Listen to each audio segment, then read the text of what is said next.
Chase, happy September. Happy September to you as well, Bobby. Why don't I just welcome you since it's just you? I don't have Johnny here. Welcome to the Casual Hour, Chase. This is a podcast ostensibly about video games, but mostly about bonding, you and me. Just you and me, a little alone time. Yes. Dancing in September. Mm-hmm. Do you remember? Yep. No. Okay. I don't. How are you doing? You know, I do remember. We always said that Johnny was a pain in the neck, but it turns out it's really a pain in the tooth. Johnny's got an asshole for a mouth, is what we're saying. He's a pain in the ass. Yeah. Johnny had a 1-2 punch. We're going to talk about it for a second. Mm-hmm. We're going to talk about two things before getting into this. We got a big episode. But one, Johnny had a tooth problem that he had to get addressed, which sucked. Not even 24 hours after having a bad tooth, he absolutely lost his air conditioning, which that sucks. He's hot, got a shitty tooth. Well, that's the problem. It doesn't suck. It doesn't suck and it doesn't blow. It doesn't do anything. It just sits there. It just sits there. Like Johnny. So yeah, Johnny is out this week, just taking some much needed time. Also, however he convinced his wife to marry him, they had an anniversary too. So a lot going on with Johnny. We gave him the week off. Patrick's got a lot of crazy stuff going on now that he's an affiliate with Twitch. And we want to say congratulations to our very own Patrick P. Brown, the Aeon, getting to that point. Congrats. Really cool. And then really quick, I just wanted to mention, we're recording this on a Thursday night, which is a little different for us. We used to, back in the day, be like, what night do you want to record? Well, this one works, and we would do it. We tried to have some more consistency with our show, but yesterday there was a movement that had been happening, some protesting on Twitch around a day off Twitch because of the hate raids that have been happening to marginalized creators. And out of solidarity, we decided that we would like to take a moment to recognize what was going on, ask Twitch to do better there, and just throw our little bitty tiny hat that we have here on our slice. And wow, did it work? Like, did you see the numbers? They were down. Nobody was on Twitch. 500,000 people, and they're like, "Yeah, man, that's that Casual Hour audience. It just dried up. Yeah, dried up in a day." So also Turkish Drive here in the chat, he was reaching out to us and supporting that decision, and we're going to do some cool stuff with his support. And we just want to say, here at the Casual Hour, we believe in taking care of one another. We believe in a safe spot for everybody to come and do something. And I tweeted out that, we started doing this shit because we wanted to connect with more people in our communities, and we were in a period where we couldn't do that because of COVID, and still kind of because of COVID. And to be in an environment physically where you feel in real life that it's unsafe because of everything going on, and you create this little space on the internet to come and do something that you care about, and that becomes unsafe or unwelcoming, it's just not right. And we want everybody to feel like they have a spot. Casual Hour is open to everybody. So swing through, have a good time. Except for Johnny. But, and look, you know how I know that? Nobody's cashed in on the reward we have for me to talk about Johnny. People. It's been there for months, and nobody's cashed in. Nobody cares. So we've done some housekeeping here. We've addressed what's going on. We are thrilled to have an opportunity to talk to you all tonight because it's a monthly preview episode, and it's September. And traditionally, Chase, September is what kicks off an onslaught of just game after game after game after game. And so this September is pretty big too. So we're going to talk about September. But before we do that, we got some big shit to talk about with the games that we've been playing, and I would love for you to kick us off there. Sure. Let's talk about let's talk about Monster Train. That's been a game that we've both been playing for a while now, or well, maybe not a while, but we've been playing a lot of it in the short time that we have been playing it. I think that's fair to say. Yeah. We've also been trying to get this quick look out every goddamn day, it seems. Now that it's out, we finally did it. What happened? Yes, it's out today. You can actually go and watch us play Monster Train. Oh, thank God! On YouTube. Is that youtube.com/casualhour, or is that still that's us. Okay, that's us. Cool. So yeah, definitely go and check that out. If you just go to thecasualhour.com. Sure, you could also do that. Right there is one of your first links you can check out. But yeah, we both are pretty in love with that game. We've got some other friends of the site, friends of the show who are also playing that game quite a bit, and I think for good reason. It's Yeah. just a really good game. Uh, we talked about it on the quick look, but I think the Switch version plays really nicely. Something that I had a problem with for Griftlands, a game that I also like, Yeah. game that we've done a I quick like look Grifflands of that too. we enjoyed quite a bit. One of my problems with Griftlands is that when you play the Switch version, that game is all about tooltips. You mouse over a card in the PC version, or mouse over a card, mouse over a mechanic, and it gives you a little tooltip and it tells you everything about it, and it's great. On the Switch version, you have to hold a combination of buttons to get that to happen. Uh, and there's also just the buttons don't correspond necessarily to all the stuff that I want to do Right. with that game, or at least not from a convenience standpoint. And it made that game a real bummer for me, which sucks because I think that game is really cool. I just don't think it's the best on the Well, Switch. there's also a lot Uh, of shit going on that is you learn about, like very important information in Grifflands happens in those tooltips. yeah, it's true. And if they're harder to see, Mhm. you're just going to have a bad time. Um, Monster Train dodges that problem entirely. That's They great. just put the tooltips up there almost automatically. In fact, in a lot of cases, it is automatic. If you mouse over or not mouse over a card, but if you select a card, it just pops those tooltips up on the side of the card. Like, do you know what cultivate means? If you don't, here it is. That's what cultivate does. Cool, Yep. awesome. If I have a spell, it says, "Hey, this spell only works on this floor of the train," or "This is a global spell; it works on every part of the train." And those things are just great. And it's one of the reasons I think this game is awesome on the Switch and just makes me love it even more. Even though I've been watching you play the PC version, Yeah. and that seems like a fantastic way to play it as well. Yeah. It's one of those things too where like I was nervous because there is quite a bit of smaller detail in this game, and the Switch I know is a super important console to us here at the Casual Hour.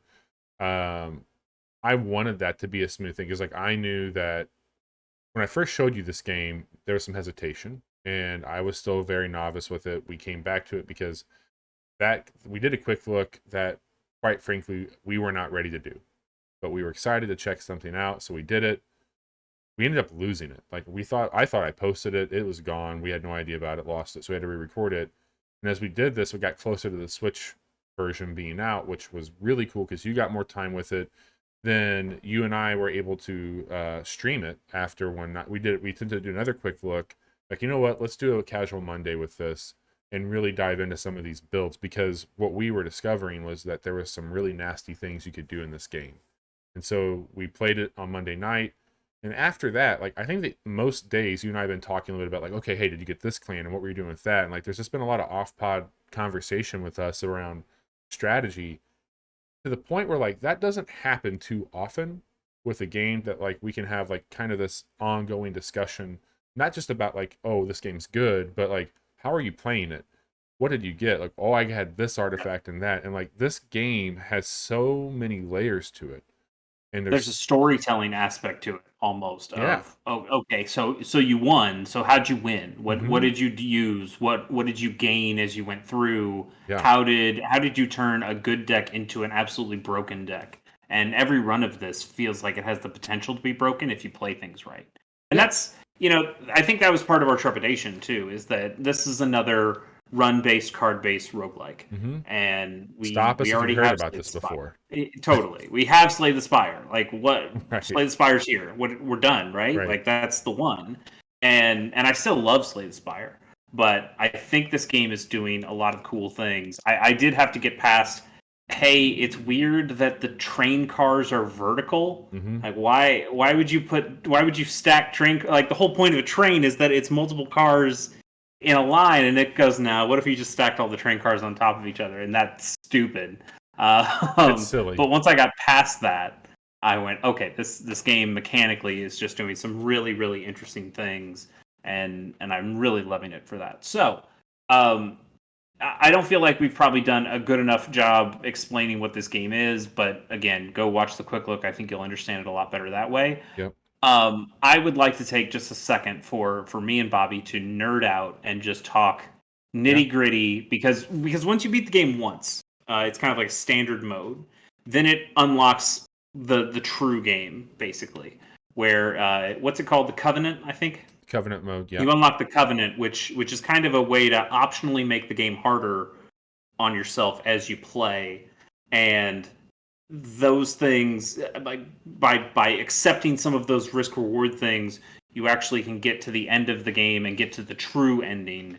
But also, even if you don't do the true ending, there's still bonuses for you by making the game a little bit more difficult, to the point that you can kind of continue to level up. It actually reminds me a lot of Dicey Dungeons, where you have to complete the game and then you complete the game again under a different kind of modifier, and then you do that over and over again. So that stuff's kind of interesting. You were, and one of the things that you talked about too, like chat's brought up Magic the Gathering here. You made that. I'd never played Magic, but you made that comparison quite a bit, and continued, like, even on the quick look, talking about like the different colored decks and how there's some overlay here. Like there's definitely maybe some borrowed concepts, even similar Totally. Like if terms. you're used to the way Magic the Gathering plays, if you're used to the way that Hearthstone plays to a degree, there's there's a lot in Monster Train that feels like those, in terms of card mechanics, in terms of kind of the way different colors work. If you think about Magic, the way a black deck performs is, pretty fundamentally different from the way a red deck performs or a white deck performs, and those kinds of concepts kind of get grafted onto Monster Train in different and interesting ways, and I think they subvert some of the stuff that Magic does to make it pretty interesting as well. Now let's get nerdy, as you were saying, Yes, because please. this started when I saw our first run with an Awoken champion and a Hellhorn ally, and that's one of the things too. As we talk through this, there's your primary deck and your allied deck that goes into it. Each deck has 2 champions that you can unlock as you progress through the game. And I think that there's 6 clans total, including the DLC. I'm not 100% sure. I only have 4 of them unlocked. I think there's at this 6. I think there's 6. Okay. 6 clans. If you get the DLC, if you get the Switch version, as Chase is playing on, it already comes with that additional on PC, unless you buy the complete edition. So, why don't you go ahead and tell your story? Because I got to Covenant last night, or Covenant Rank 2, which unlocks the DLC class. So I've got all clans unlocked now. Okay. This was also my reaching Covenant level 2. This just happened today, so it's kind of fresh in my mind. I played with the Awoken class, which is the kind of more, if you like Magic the Gathering, it's kind of more like the green color, where you're going to get big creatures, lots of health, lots of attack, that kind of stuff, and a lot of regenerating, a lot of gaining health back, just pretty tanky stuff. And then my supporting deck was the Umbra, which is closer to like a black deck in Magic, I would say. It's a lot of sacrificing creatures to make other creatures stronger, and doing, kind of some nasty stuff in the background. One of the interesting things about the Umbra clan in this is that they have this mechanic called morsels, and morsels are really tiny creatures that don't have much attack or health, but they have a mechanic where they get eaten at the end of each turn. Yeah, they're like fodder. And they get eaten. Yeah, they're basically fodder. They get eaten by the unit in front of them, or if there's no unit in front of them, I think they go to the unit behind them. But they get eaten by a unit, and then that unit gets stronger based on what kind of morsel it eats. So there's morsels that give you +6 health, or +6 health and strength, or +3 strength and life steal for a turn, or +3 health and a damage shield, and those are all pretty cool because you can put those behind your big tanky unit. For in my case, this big Awoken champion, and every turn that Awoken champion survives, and those things are out on the field, they get eaten and just make that Awoken champion even stronger. So that was doing pretty well for me at the beginning. I also got some of the best Umbra cards that we have talked about in the past, or Bobby and I have talked about off pod, One of those is called the Morsel Master, I believe they're called. And that card, when you put that out, that creature, it will automatically just double the next morsel you play. So you can start kind of stacking up So the broken. morsels and getting more bonuses out of it, which is really great. Mm-hmm. There's the problem is, and I've had this on previous runs when I've done the Umbra, is the game is pretty good about letting you play with as many options as you want. There's ways to just stack health and damage to astronomical levels, and they don't really put a limit on it. They do put a limit on the number of creatures you can have on one floor of the train at a time, and that's at 7. Yep. And when you have a deck that is all about making free creatures, free little morsel creatures, and being able to double those every time, when it says, hey, by the way, you're at 7, you can't put anything more here. Right. Well, that sucks because it feels like it's holding back a mechanic that they don't hold back for the Hellhorned clan, which is just, hey, do you want to stack more rage on this unit, which gets him more attack? That's fine. You can stack that rage up and just keep going and going, and there's no limit. So this felt like a kind of arbitrary limit, although I found some cards that I hadn't used before, that I hadn't seen before on this run. And that was, I forgot what the card exactly is called, but the idea is that it will let you eat your morsels on that turn before you actually let the turn go, before you change phases to the enemy phase. So what I would do is I would play as many as I could and double them, eat them all with that card, and then play more. And that was getting to be pretty good. And I got 3 copies of that card, and I was able to kind of recycle them quite a bit. I also got another card that has an X on it for its mana cost, basically. And mana is called Ember in this game. So your Ember cost was X, which just means you spend all of your Ember on that card. Any remaining Ember you have, you just spend it all on that card. And it usually has, some different kinds of mechanics with it. This one specifically had you'd pick one morsel that's out on the field, and your unit would eat that morsel X number of times 2. God. So what happened, which is pretty great, I ended up finding some mechanics that allowed me to stack more Ember. I had some cards that allowed me to just get more mana per turn, or at least more mana on a particular turn.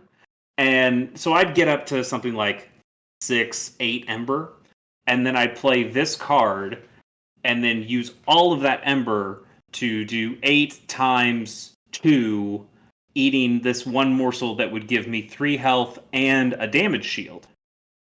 So when I got to the final boss, which is extremely strong and extremely tanky, and you get to a point where it keeps kind of rotating the turns, and it's just a grinder, and whoever lives out of the grinder wins. And it's pretty difficult. But in this case, I was able to stack so many damage shields on my on my Awoken Champion, and the damage shield just says you get to take 1 attack for free, and you don't take any damage after that, but that shield breaks. Right. So, but I'd stacked 16, 20, 32. I was stacking so many damage shields that the enemy couldn't even hurt me. Exactly. Like, it didn't matter that I was also stacking a bunch of health. The health didn't matter at that point because I was just negating the attacks completely. I also got a card because there are some some creatures that can do what's called sweep, which means they hit all of your creatures at once. And morsels, being super weak, are really vulnerable to that. But I got an artifact, which is something that's kind of outside of the game that is like a global modifier for you. And I got one that gave all my morsels 1 damage shield when they entered play. Very cool. So they were fine from a sweep, no big deal. Who gives a shit? And then they would then transfer their damage shields to my big Awoken Champion, and it would just keep stacking these things. Dude. And it was ridiculous, and I felt invincible, and I'm pissed that I didn't stack up enough risks to get to the true ending, because I think this deck would have easily taking on the big guy at the end because there's just nothing they could possibly do. So I have found, and I told you, I'm telling you this in real time now, that Mhm. the Umbra champion was the best, right? Like I said I read a few blogs, I read a Yeah, few we things. heard that it was good, and we wondered why was it broken because it felt like it had those limits on it. And tonight I realized why. Yeah. Uh, Yeah. but I Oh, sorry. unlocked. I had one more card. I Oh had yeah, one more yeah. card that's I think it's called regurgitate or refresh or something like that. And it would all the morsels that had been eaten uh, during the whole game, during the whole play, the whole battle, those would go back into your hand. So I would just recycle those morsels over and over again and just be able to stack them again, use the card to eat them all in that turn, then stack more, then have the turn go, then use that card to bring them all back and just keep going and going. And that just stacked things even further. God. Sorry, go ahead. No, so I got there last night, and I'll be brief because there's a lot to get through. But I unlocked before the final plan one called the Remnant, and they deal with extinguishing, and they also deal with burnout. He looks like, it looks like a crew that would hang out with, if like Peaky Blinders met Hellraiser or Hellraiser. Okay. So it's kind of got like that vibe to it. They're really cool. Their whole thing is that you are designed to die, and every time that you die, you come back with a buff to your health and your damage output. And then they also, with extinguish, like anytime a card is extinguished or a flame is extinguished in this case, it gives it, you draw a card. So as I wrapped up like my turn, I already had 3 to 4 cards waiting that I knew what I would have, plus my standard 5, whatever that would come into it. Now, where things got real nasty in this build is that there's also one card, I can't remember his name. He has a baseball bat. Anytime he slays, you get, Like that. oh yeah, anytime he slays a card, which is anytime he slays, he triggered a 20 coin deposit. So like Okay. my bank was just massive. Like I had so much money in this, but I got to a point where I was doing the Remnant with Hellhorn, and there's the Hellhorn Battle Champion, whatever his name is, that does the multi strike. Mm-hmm. So I intentionally kept that one's health low. I added another multi strike, so it's doing 3 hits each time, and I stacked its damage up. But if I put him in front of my champion with like a health of 5, as soon as he died, I now can put him right back out on the field as reformed, which is the big trait for the champion. And he's Mm-hmm. doubling almost his output every single time. So by the time I got Oh him yeah. back out there, and I cloned this card 3 times, Oh no. so like above me, so I had some that I would beef up with like armor, but on me I would have one or two in front of me, and above me at one point in time there was 3 of these guys all doing 3 damage, and I was dumping rage potions on them above me, and then on the floor beneath me I was putting up all these, because there's like little creatures that he creates not too different from the morsels, that just, they're designed like they come out and they're like, okay, we've got 3 health, two damage. And by the time I would get done with like a fight, those creatures were putting out almost 100 damage each with almost 80 health. My And God. so that entire level with me was just these beefed up things that I was doing reforming on.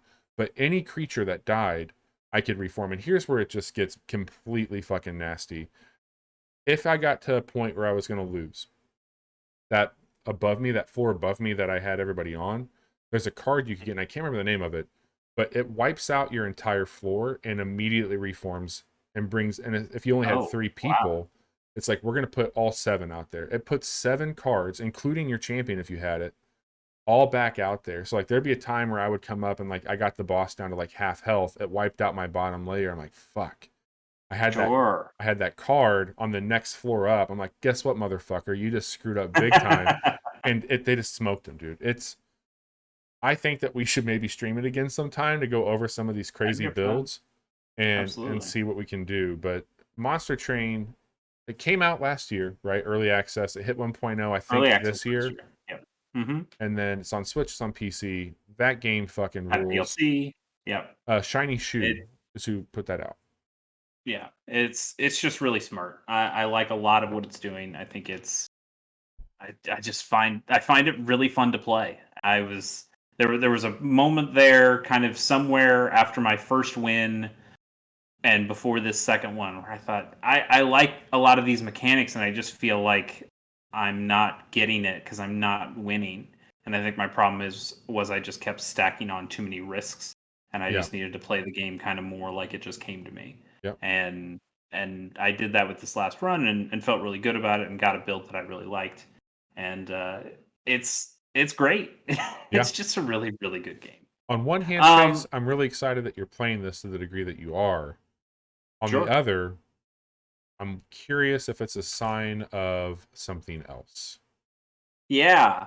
It is. It is kind of a sign of something. Well, that's not fair. All right, the other game I have to talk about is Psychonauts 2, which has long been my most anticipated game of this year, of most years. The original Psychonauts is like on any given day in my top, like my top game of all time, or it's in the top three that kind of rotate, and they all start with P. It's Psychonauts, Portal, and Pokemon Red and Blue. Like those games, like just ask me on a day, and it's one of those three games. And so when you get your second game, I back this on Fig. Uh, so I guess take what I'm saying with a grain of salt. But I've been waiting for this game for a long time. Yeah. I'm a huge Double Fine fan. I love basically all of their work, but Psychonauts is my first and biggest love. I've been playing Psychonauts 2, and I want to say I think this game is great. Yeah. I think this game is nailing what it's going for. I think the writing is really inventive, as expected from Double Fine. I think the art direction is really good. I think the art itself is a little. I don't think it works as well in 4K high definition HDR kind of stuff. I think it actually lent itself way better to the original Xbox and that kind of resolution and that kind of graphics back in that time, having that stylized look. And I just don't know if it works as well. But again, the art direction totally there. Like Yeah. it still looks like a Tim Burton film. It looks like kind of like a Nightmare Before Christmas kind of thing, and that totally works in its favor. Um, I just don't know if I'm excited to play this kind of game right now anymore. I don't Yeah. know. It's there's something about jumping into like a character action game or like a character action platformer that just is not holding appeal for me, and it's not the game type I'm interested in right now. I'm interested Sure. in playing deeper RPGs. I'm still really enjoying playing Monster Hunter Stories 2 and digging into all the potential monsters you can get out of that. I'm playing a lot of Monster Train, like we mentioned. Um, there's just something about I'm playing Destiny because Destiny Destiny's is back, forever baby. for me. But like Destiny is something that I can easily grind and kind of zone out and just play. And Psychonauts is something that I want to pay attention to. I want to give it my time. I want to be able to play it in a really long session and not worry about anything else that's happening. And it's not a game I can listen to a podcast with. Uh, and it because of all these kinds of things. And I'm not asking for it to be like that's not. I would hate Right. the Psychonauts game that tries to be this thing that works for me because that's not what Psychonauts is at all. But my problem is I'm just not finding that time where I go, oh, now is the perfect time to play Psychonauts. I got to play some of it this last weekend on a Saturday where I had nothing going on, and I thought, okay, this is the time I could play some Psychonauts. I played a good 2.5, maybe 3 hours of it, and again, enjoyed my time. Had a great time with what I was doing. I do think it feels a little dated to have the figments and have the emotional baggage and to have the vaults and make it kind of an explorathon like the last game was. I think they probably could have streamlined that a little bit and kept some of that stuff out of the game and made it feel a little more flowy. But I like this game. I do. Yeah. I just don't really want to play it right now. And that is weird and it hurts my head, and I don't understand what's wrong with me. But that's just kind of how I feel. Have you been playing it at all? Yeah, I don't have a ton of time into it. I'm so let's see here. I did like the first mission, and I'm back now where you are an intern, and Mhm. that's where I'm at right now. Yeah, I just got my new clothes. After my clothes had gotten stolen, I just got my new outfit. That's where I stopped. Yeah, so I'm there currently in it, and I gotta say, like I'm very taken by this game. Um, but I what you're saying resonates with me in a really weird way because at one point in time, I would say that this was like a game that I would like run to. And another game came out this year that checks all those boxes for me. It's got some of the best controls in it. It's one of the prettiest video games I've ever seen. And I think it's way shallower than what's going on with Psychonauts. Because I think there's a darkness to Psychonauts, and there's some really cool story beats to it. But I'm talking about Ratchet and Clank as well. I haven't finished that Sure. game. There's not. I mean, it is one of the absolute best one of those games, in every way it can. It takes advantage fully of some brand new hardware that like I've been itching to use because it's just kind of sitting here, and I have no reason not to do it. Psychonauts 2 is one of the best things to hit Game Pass in a really long time. It's a really big win for. I know that it's not exclusive to Xbox, but the fact that they have that now and that's in their arsenal and it is getting the love that it needs. It is extremely weird and funny to load up my PlayStation 5 and to turn on Psychonauts to have the very first thing. It had to be on purpose, right?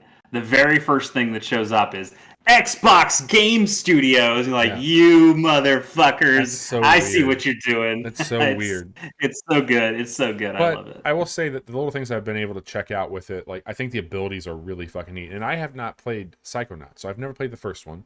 So I'm brand new to the series, and I know it's got like a lot of people who really like it like you do.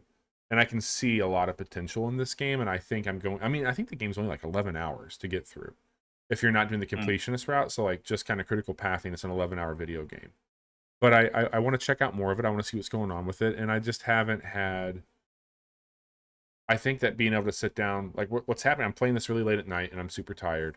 Two, um, it's one of the games that like I can actually like, kick back and play. Like I'm playing this with the controller, I'm propping my feet up, and like I'm just trying to get cozy and check it out. I think to your point, if I could carve out like, hey, you got some time off. I also haven't had like a day off that my wife hasn't had off either. And so usually a game like this is when I can think, okay, I'm gonna put like 3 to 4 hours in and just really get a good slice of this game. And at that point in time, you're going to see a lot of the story unfold. So I've been playing it. I've checked it out on my PC and it looks gorgeous there. And I've also checked it out on my phone through Game Pass and it works really well there too. But I will finish that game. I as we get into the back half of this episode, there is nothing like pressure on finishing things that you can right now. So that's the plan. Yeah, I will also finish this game. I definitely I will fight through it to play the sequel to one of my favorite games of all time. It doesn't sound like it should be a hard fight, but for whatever reason, it just kind of is right now. Uh, Yep. but it's good. It's good, and I think what pisses me off the most is that everyone else thinks it's good too. Like the Dude, this reviews game's that being have been talked about coming game of the out that year I've stuff. seen, it people are saying great stuff about this game, and part of me is like, yes, finally, you all understand the majesty of Psychonauts, and the other part of me goes, man, I wish I was that excited about this game, Yep. and I just am not getting the enthusiasm, And you won't be able to despite put time in this appreciating weekend, right? everything that it's doing. You're gonna be gone. Yeah, I'm out of town this weekend. I'm not taking my PS5 with me. I'll be Sounds like more Switch Monster and Train. probably more Monster Train, probably more Monster Hunter. That's a lot of monsters happening over Spooky here. monsters, man. Um, I've got a couple of other ideas of things that I want to do over this weekend as well when I'm out. But So yeah, allow me to do so something really quick. please go for it. I'm not talking about a game I've played, and Okay. this is unprecedented here on the Casual Hour. But I'm going to do an exclusive recommending a new game that I think has big chase energy. Oh no. And I've heard people talking about it. I think that this is a game that you should download before you go to your parents for the holiday. And this game is called Fuga, Melodies of Steel. That name sounds kind of familiar. So this is Oh, we've talked about this. We talked about this on the when did it yes, come out? Did it just come out? I think it's recently out. Okay, we talked about this on a preview. There's some pretty cool turn-based stuff happening with this game, and Hmm. you are. I'm not going to go into it because I can't speak to it firsthand, but I think that this is a game that you should check out because it seems like something that you would be very into. Yeah, from what I remember, because watching trailers and doing stuff for the preview. This is a story-based game about war, about kids who kind of get caught up into a war. Also, everybody's a furry. Hmm. Just it's out there. Everybody's a little animal.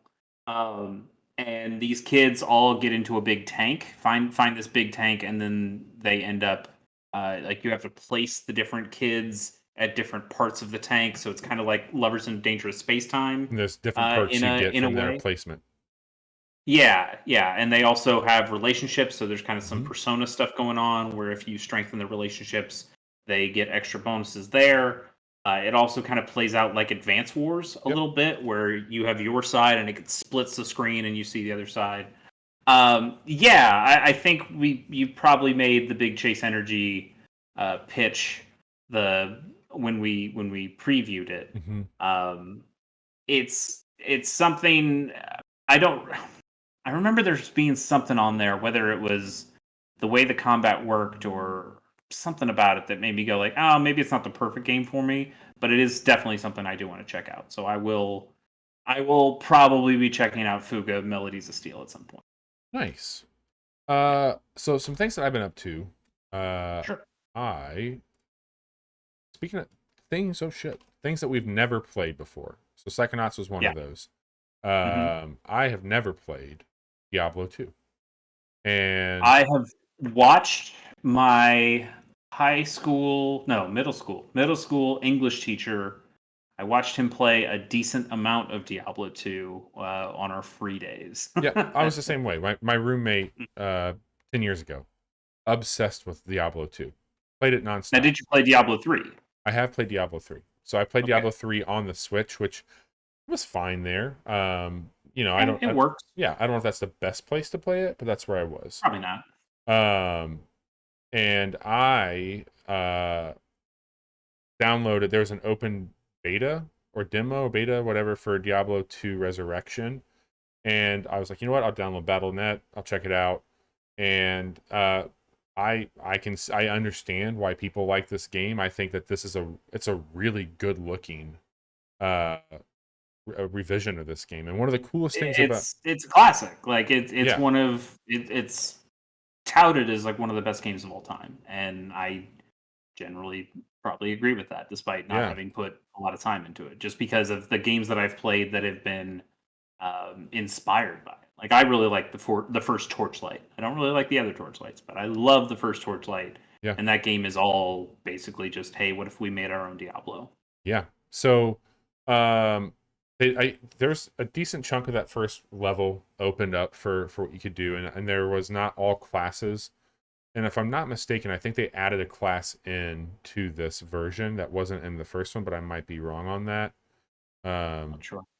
one of the things that it's such a weird little thing, but I love checking it out.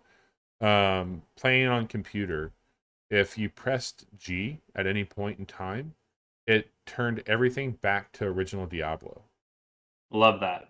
And so you'd be running Yep. through these levels and you can just toggle immediately this new look that they put over it and then look at how it was. And it's really cool how they're bringing certain attributes over with it. I think I'll end That's up. always kind of a sorry, that's always kind of a controversial feature.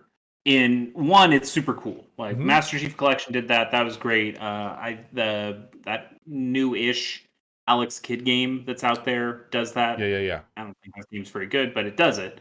Um, and I think that's both a good and a bad thing. Like, one, it's really cool to see where it came from, like from a preservation standpoint. Oh, that's what this game was, and this is what it can be now. Super cool. It also feels like it really limits developers in a Right. way that they have to make the physics exactly like they were before. We can't change anything about what the game is like under the hood because that's what the game was. And maybe it works for Diablo 2 because Diablo 2 is mechanically pretty damn solid. Right. Halo, the original Halo, pretty damn solid. You don't need to change much about the mechanics there. But something like that Alex Kidd game, that game fucking sucks to play. It's so the hitboxes are ridiculous. The physics are weird, and maybe being able to go back and forth is not necessarily something you need. You could have just remade the game better, Yeah. and you didn't do that. So I get both sides of the argument, but there is just something really cool about hitting that Oh one yeah. button and going, "Holy shit, that's the game I played, and this is the new game." That's so cool.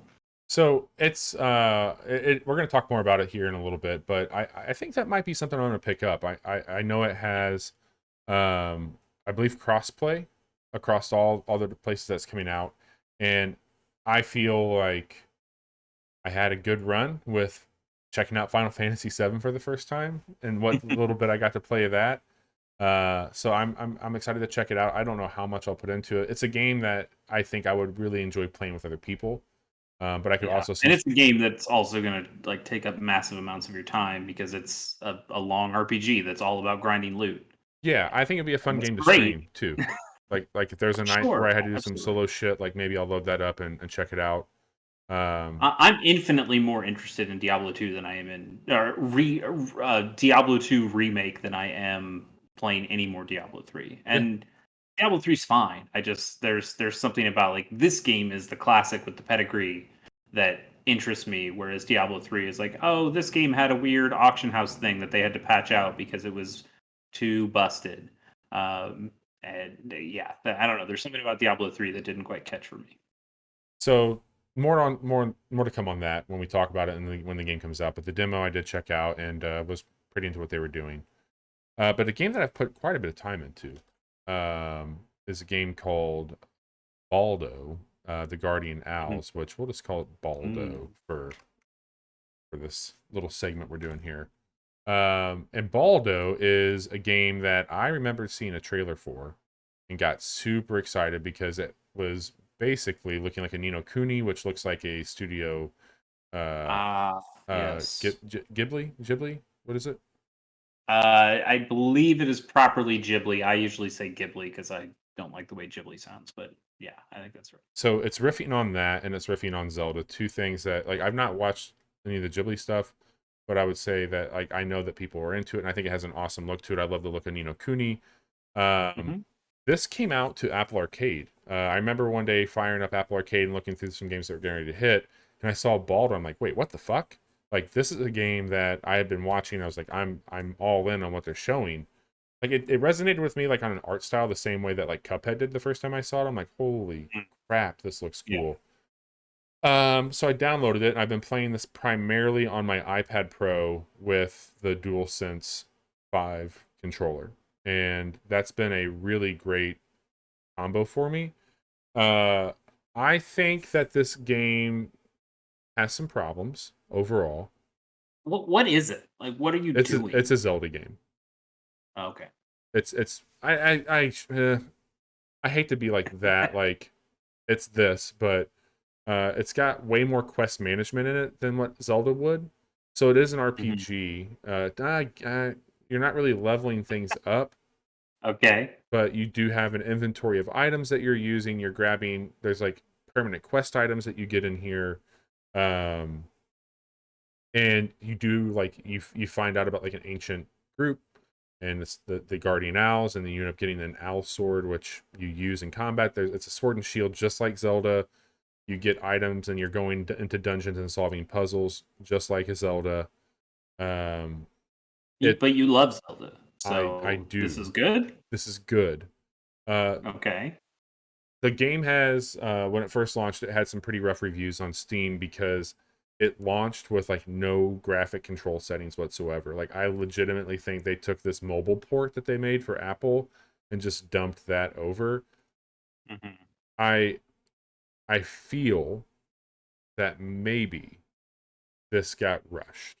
I don't know because like on the iPad, the way that they do it, there's like three graphic settings, and it's an iPad, so it has a great screen on it. the game looks really good, but mechanically, like there was some clipping things that I ran into, which doesn't really happen when I play like a mobile port of something. Like they're usually like not that problematic. And I just think that there's some quality stuff that like needs to get ironed out. And once that's done, I think the game will feel much better than it does. But I just got through the first major dungeon. Um, you don't have an ocarina in this, but you do have a musical instrument that when you play songs does like portals and stuff like that. So it's definitely riffing on things that I like quite a bit. It's got a great sound. The look of it is really really good. It's got a great style to it for sure. I think it's So a this is $25 on Switch, and Switch I'd be kind of curious because like being a mobile game, if even if it's a mobile port, basically the graphic style probably would work just fine on the Switch. I would think. yeah, totally. What is that? Does this game get your recommendation for Yeah, I mean, $25? Maybe wait on it. I think it's I think it is for $25. I absolutely think it should. I think that's a fair price for the game. Um, there's a lot of game here too, from what I can tell, and it just doesn't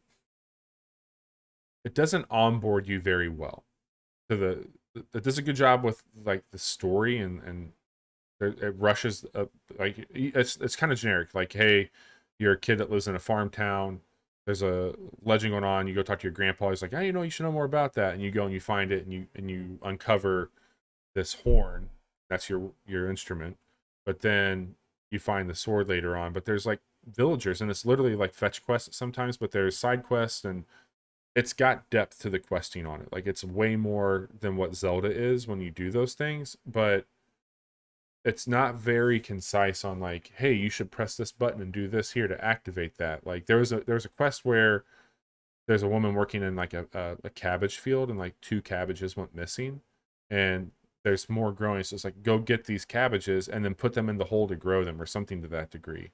And there's two empty holes where they were. It's like, I'm taking one of these cabbages, which I only have one at a time that you pick up and you carry, and I'm trying to put it into this hole. I'm like, why the fuck won't this go in there? Like, I can't shovel or anything. Well, all you had to do was literally just find these two cabbages and drop them in her vicinity, and the quest got finished. But Okay. it doesn't make, like, there's little things like that where it's not overtly clear on what you should be doing. But that's me being a bit nitpicky on a game like this, where I think that there's a simplicity to Zelda that you kind of expect on like a game like Oceanhorn that came out a few years back. That was that more like type top down look for Mhm. that game is 100% Zelda. It's even Tunic that is coming out. Like it's very Sure. simple to that. This game feels like it should be as simple as one of those games, but is a little bit more complicated than one of those games. And I think it's got a good look to it. I think the story is going to go some places. I haven't seen what like the big bad threat is at this point, but the first dungeon had some challenges to it, and I think that there was some cheap kills to me. Like not Dark Souls frustrating, but like Mhm. you're pretty squishy early on in this game, and some of these things were hurting you pretty bad, pretty quick. So Okay. Baldo, the Guardian Owl, that is on Apple Arcade, that's on Switch, it's on PC. Um, One more question for you. yeah, You haven't really mentioned owls much. Like, what's with the owls? so there is an owl, and again, like I just beat this first level or this first Mhm. dungeon. At the end of the dungeon, oh, I'm sorry, when you get your weapon, you hear about the royal guardian owls that were entrusted with these sacred keys that would go into certain things that you have yet to discover. But the owl sword is a part of that lineage of like these owls that were trusted by royal families to protect this land. And so Okay. when you beat the first boss, you get this owl sword, and your grandfather is telling you like, hey, there's an owl symbol, which I think is tied to that ancient civilization, or not civilization, but ancient whatever. And so that's all kind of unraveling right now as I'm playing the game also. So So you don't get like an owl friend who's like a Navi there thing or no anything like there that. is a companion you have. There's a girl, and she doesn't do a whole lot yet, but she does have the hey wait here command and follow me command. So I think that there'll be some puzzling stuff with her, and she might get some abilities later on too to help out. Like I don't know why, but like I just have a feeling she's gonna end up doing some mage type stuff, some magic healing and stuff like that. But it seems neat. Like there's some really colorful characters in it. The shop stuff looks cool. Like you are picking up a lot of spoils from killing things, and I feel like you can eventually It looks craft it. great in screenshots. Like, It's this game, gorgeous for sure. it's gorgeous. I think that it plays. It doesn't play quite as well as it looks, but again, I think that's being addressed right now, and I think that it was ported to a lot of things at once. But I'm playing this on Apple Arcade. I've not played anywhere else. I think Switch would be a safe bet for it. I really do. I think Switch would be good. I think PC right now, maybe wait until they add some of those things for scaling and resolution settings, depending on what your rig and setup is. I might just add it to my wish list on Switch and wait for either some patches or a sale. And let me get a little bit further now. I might be able to give you a better recommendation as I play more too. All right, But it's Chase. not like I'm rooting for things to play, for sure. No. And we're going to get a lot more things to play once you hear the rest of the games that are coming out in September. Yeah, let's kick over to our monthly preview here. Sure. So, as we start every monthly preview, we've got to talk about the games from the last month and how we did on our top picks. So, let's go. Ooh, this is gonna be interesting, Bobby. For me, I've got a game called Psychonauts 2, which you've heard me talk about a little bit today. The next game I have, and I'm gonna let you handle this one. 12 minutes, Bobby. How was 12 minutes? Everybody should play 12 minutes. Just to see, not everybody should experience 12 minutes. Everybody should not finish 12 minutes. But have you really experienced 12 minutes if you didn't finish it? Man, I feel like this is going to become some sort of like cult thing where it's like, it's so bad it's good. The ending of 12 minutes was some of the dumbest shit I've experienced in a game. Not to the degree of like it doesn't anger me like a Red Dead Redemption 2 angered me, but it's bad. It's bad. I think the story maybe it's something we can go into further detail in December. Yeah? Totally. Okay. But I would say if you have Game Pass, just check it out. There's some really cool mechanics at play. I like the look of this game. I don't care for where the story goes in that game. Yeah. My boss at work is a gamer, and he talks to me because he knows that I am also a gamer. He thankfully does not listen to the show. Too bad. Thank God. Too bad. Or I would not have a job. No, he's actually super cool. He's been talking to me about Dead Cells. He's been playing Dead Cells right now, which is really cool. Yeah. And so that's fun. He's asking me like, oh, how do I beat Hand of the King? And I'm trying to give him some tips where I can. But he also said, hey, I bought 12 minutes. Like, oh, Yeah. Okay. Don't let your wife watch you play that game. You know, whoa, is there just like nudity or sexual stuff? Like, no. You just kill your wife a lot in that game. Like, you do some really fucked up shit to your wife in that game. Yeah, not good. And your real life wife, I don't know, probably wouldn't appreciate that. And he's like, oh well, okay, I'll be careful. I think he told his wife, hey, this game's kind of weird and interesting and has some fucked up stuff in it. Do you want to watch? And she goes, no, I don't want to watch your stupid fucking video game. Yeah, I came downstairs after I beat it, and like my wife's like, what's wrong? And I was like, I just played a weird game. You're like, oh, I just need to go to the bathroom for a bit. Also, I need to take your coffee mug in with me. Also, do you want some water? See you in a bit. Yeah, gotta close the door here. Yeah, why are you on the floor? Anyway, you picked 12 minutes, and then you said Skatebird, right? Yeah, which got delayed, and it got delayed to this month. So I think we're going to be talking about Skatebird again here coming up. So I played 1-ish out of 3 is okay, I guess. According to Meatloaf or something like that. Yeah, you're good. Yeah. Bobby, you also had 12 minutes, which we've mentioned. played it. You had New World, which got delayed. which got delayed. Yep. But you still played. It still had the. Did you play the beta thing I played this month? yeah, or was that... I pre-ordered the game. Like I'm excited to check it out more. Like I streamed it one night. Well, I streamed it and Power Washer in the same stream, but I definitely streamed it. And I'm into it, man. I'm down to check it out. Okay. Yeah. And what else did you play? Or what else did you have on your list? I had Aliens Fireteam Elite, which I did not play that game. I don't even remember people talking about that game. Well, it's gotten some pretty middling reviews at best. And then a game called Black Book. So I haven't played it, but I did just download the demo for that. So I'm going to check out that demo and see, because it did look like, I'm not really into horror shit, and I know it's going to deal with some pretty borderline scary shit there, but it looked like it has some Baroque kind of things going on with it, for sure. I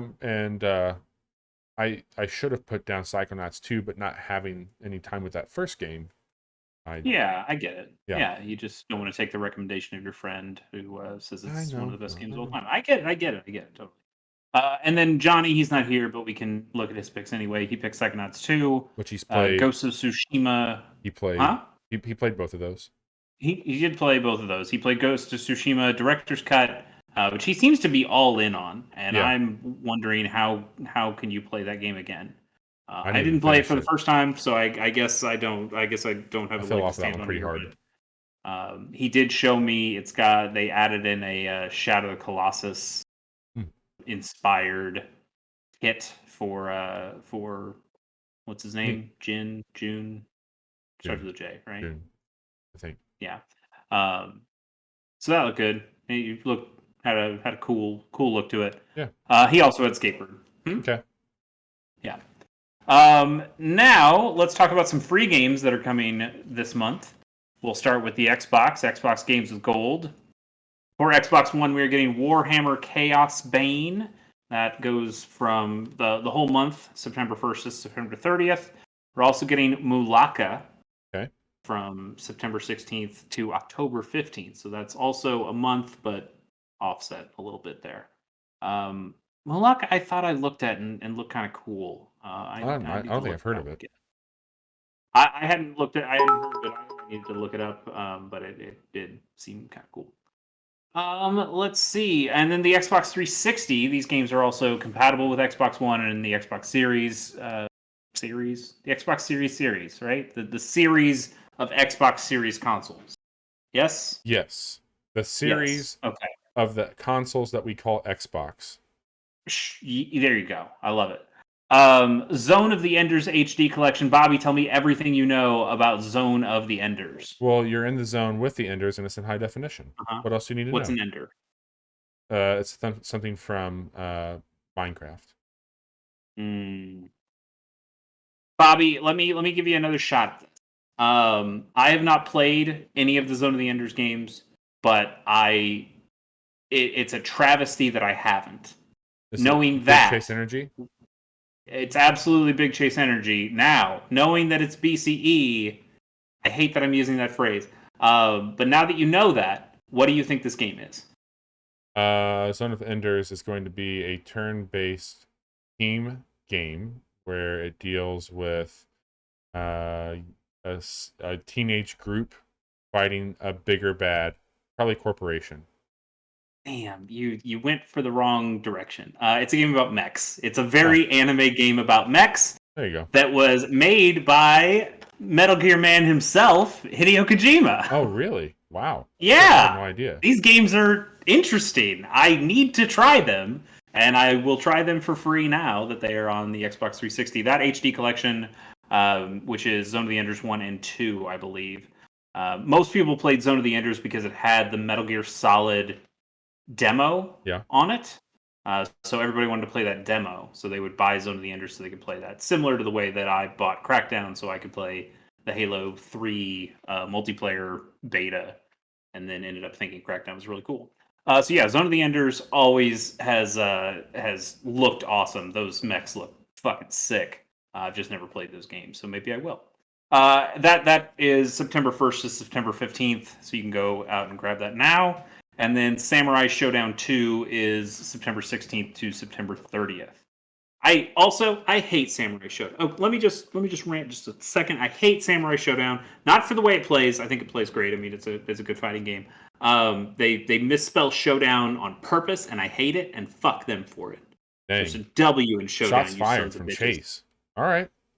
Just hate it so much. Anyway, then for the PlayStation side of things, PlayStation Plus games that we're getting on PlayStation 5 exclusive. Overcooked All You Can Eat. I hear people like those Overcooked We should games. we should Johnny, play one of those on stream. should we? I feel like I would hate it. I feel Would like you I hate it would. or would you hate me? Some of both. Some of both. I think I would hate it because it would make me hate you. All right. Here's Yeah. my if we don't do that one, we should do snipper clips. Well, I would love. Snipper Clips is better than Breath of the Wild. I think I've said that in You the said it. past. You said it. You said it. Um, You said it. so, I've heard you say it. You said it. Uh yeah, I'd be up for that. Yeah, I know Johnny's talked a lot about Overcooked, with playing this with his yeah, family. yeah, they've all played that Um, together. his his son has definitely griefed him a lot Oh, in I that would not want to game. play that with his son. No, absolutely not. But those games sound like they're really good, and the all-you-can-eat version, I think that has all of them in there. If I'm Yeah. correct, Overcooked 1 and 2, Yep. and any DLC kind of stuff they've done. For the PlayStation 4, we're getting Predator Hunting Grounds, which is kind of like that asymmetric multiplayer uh, arena. Yeah. Like one person's the predator and the other ones are the kind of military dudes. And I heard it was okay. Seems all right. Yeah. And then we're also getting Hitman 2, which is That's really interesting. yeah, that's a pretty big title. Also kind of a It is a random one. pretty big title. Huh. It's yeah, like Hitman 3 is out there. Yeah. So it's not that, but it is But Hitman 2, which also doesn't Hitman 2 have all the Hitman 1 stuff in it? you Or can do you get have all to the buy that Hitman 1 separately? stuff, and then you can take all Okay. this stuff into Hitman 3. So if you maybe Right. you came into Hitman 3 and you just didn't get the other ones for whatever reason, now you can complete those. You can bring those levels over to Hitman 3 and kind of have everything together in one nice little package. I've never played any of these new Hitman games, but I've watched a lot of it, and I've really enjoyed it. I think I've mentioned it on the podcast before. I know Johnny and I have talked about it before. How we think these are great games to watch, Yeah. and I know he ended up playing 3 and actually really liking it. We did a stream on. I think that was his first ever stream with you one Yeah, morning he where he did. played We Hitman smashed a 3. woman in a wine press. Perfect, It great. was wild. And like that stuff, it always sounds cool. It's free, so I might as Yeah. well check it out, Yeah. right? Yeah, So give it a shot. maybe I'll end up grabbing that. But yeah. So Hitman 2, it's out there. Now I'm going to throw it back to Bobby so he can Yeah. tell us all about the Game Pass games that are showing up to that service this month. Yeah, this was just announced. So there's we got 8 games that you can expect to see coming to Game Pass this month. First up is a game called Craftopia, which this is like Breath of the Wild meets Stardew Valley meets Pokemon. It's like, hey, what are all the things that we like, and let's put it into a game. Real Yeah. big, sprawling open world Almost sounds game. like too many things. It's too many things, but maybe it'll be all right. That's on cloud console and PC. Another one on cloud console and PC is Breath Edge, which I attempted to play Breath Edge, and I had a hard time. It should be a Bobby ass game with survival crafting type stuff. It's got some darker humor to it. It's got a neat look to it, kind of a retro Sputnik style. I I would say that it's definitely maybe worth revisiting now that it's here on Game Pass, but we'll see. We'll see how that goes. Um, we also have a game called Songs of the Sojourner, and that's a deck Signs. sign. Sorry, I didn't read it from here. Mhm. That's a deck building narrative game, so you're using that to check things out from a more narrative perspective. Surgeon I hear Simulator, it's really good. yeah, It's the cards are about how you speak. So it's you kind of learn a language. It allows you to communicate with other people as you are selling your wares across things, but you have to spend your cards, like spend your words, and then you pick up new words and phrases that might be useful to you in the next place, and they might not. It seems really cool. yeah, I've just got so many kinds of deck builder roguelike kind of games, sure. but I want to check it out. I should check it out. Maybe I'll check. Well, maybe we can check it out one night with Game Pass. I'll have it on Yeah. PC. Surgeon Simulator 2, a series I've always wanted to check out, but never have gotten around to, and this is a nice excuse to do it. Final Fantasy 8 is going to be Not hitting. 8. What's not? That's not 8. Not 8? Which one is it?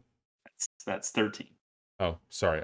It's a small image I'm looking at off of our note here. It's an X, not a V. You got Okay. close. Um, did you X3. like this one? I didn't play this one. I would Okay. like to play this one. People say it's good after about 20 hours. Hey, you've done that before with Yeah, Persona. we definitely have done that before. The if I remember correctly, it's people saying it's very linear, Okay. which feels weird for a Final Fantasy game that's supposed to be like a big open RPG. And it finally opens up at one point, but that point is very far into the game. It looks gorgeous, though. I've been meaning to play this for a while, and maybe someday I will. Okay. Crown Trick also coming to console and PC. Nuclear Throne console and PC, and then Nuclear Throne rules. does it? Game rules. Yeah, it's a Okay. Flambeer joint. Okay. Uh, it's very good. It's kind of a roguelike shooter. Not kind of. It is a roguelike shooter. It's good. It's good stuff. And then a game that we're going to talk about here in a little bit called The Artful Escape is going to be launching on Game Pass. It looks like day and date when that happens. So that is. We also just got all the Quake games too. Those came late in the month of August, but we did get all the Quake games on Game Pass. But enough about that shit. Let's talk and show off some of these videos of things that people Sure. can expect to be playing soon. Yeah, let's start with a game that you and I both have talked about liking or thinking looked really cool, and that is Lake. And that Yeah. came out yesterday, Yeah. September 1st. Came out for PC and Xbox One. This is the game where you play as a letter carrier in Yep. a kind of In the 80s? Pacific Northwest town. Yeah, you're like a high-powered executive woman, a girl boss, if you will, and then you decide to kind of get out of the corporate rat race and go back to your hometown and do something a lot more chill, which is what if I just carried mail to people and learned about their problems and talked to them and maybe find romance places out there. It seems cool. It just seems chill, and I Yeah. kind of want that in my life right now. Yeah, it definitely Yeah. seems like a game that I'd like to sink some time into. I did check out the demo of this, and it's neat. There's some really good voice acting going for it. It is a slower game, and I would just say that like, it's not it's be wide awake. I'm not saying it's boring, but I'm just saying that like it's a very peaceful game. It's a very chilled Yeah. out game. By design. By Yeah. design. And so there's a lot of cool stuff going on with it. I like the style of it quite a bit. Me too. Next, coming out on the 7th, is Fist Forged in Shadow Torch. It's an acronym. See, Forged in it's Shadow like Torch. yeah, you know how we have fights in tight spaces and we call it fits. Yeah, This is Fist. this. I think this looks really neat. It does look pretty good. This is a Metroidvania style Mhm. game, Which you don't like. which I normally don't like. I've Yeah, I've enjoyed a couple of them over the years, but generally not my genre of game. yeah.